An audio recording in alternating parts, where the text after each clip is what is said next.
Baiklah teman-teman, sebelum kita memulai pelajaran pada hari ini, marilah kita berdoa. Berdoa mulai.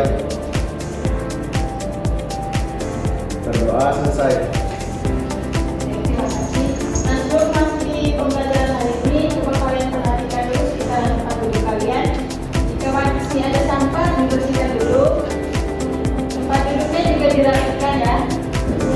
Satu lagi, pakaian kalian juga harus rapi, karena suasana yang bersih, yang rapi itu akan membuat kita lebih terasa nyaman dalam melakukan proses pembelajaran. Nah, hari ini ada yang tidak masuk.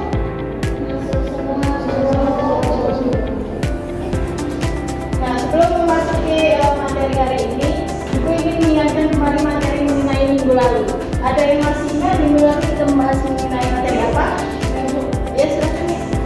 Jadi minggu lalu kita membahas tentang materi bank sentral di mana lembaga keuangan yang bertugas untuk mengatur suatu kebijakan. Yang dimana kebijakan ini seperti sistem pembayaran dan perbankan di suatu negara. Bank sentral juga menjaga stabilitas dan menentukan mata uang di suatu negara. Iya, benar sekali ya. Minggu lalu kita sudah membahas mengenai bank sentral, di mana bank sentral itu merupakan lembaga keuangan yang bertugas menjaga stabilitas harga dan nilai mata uang. Nah, hari ini kita akan membahas mengenai materi OJK atau Otoritas Jasa Keuangan. Nah, sebelum Ibu menjelaskan sedikit materi, di sini Ibu sudah menyiapkan satu video mengenai OJK. Silakan kalian perhatikan video yang ditayangkan. Kalian catat poin-poin pentingnya dan nanti Ibu minta satu orang untuk menjelaskan hasil catatannya. Bisa dipahami? Bisa, Bu.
bahwa OJK itu merupakan lembaga independen bebas dari campur tangan pihak lain yang mempunyai tujuan, tugas, wewenangnya dalam mengatur serta menyelidiki seluruh kegiatan dalam sektor keuangan.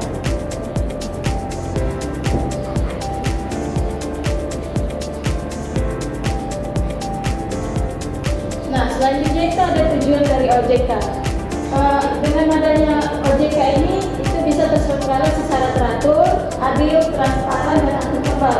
Nah, dengan adanya OJK ini mampu mewujudkan sistem keuangan yang tumbuh secara berkelanjutan dan stabil, dan juga OJK ini mampu melindungi kepentingan konsumen dan masyarakat.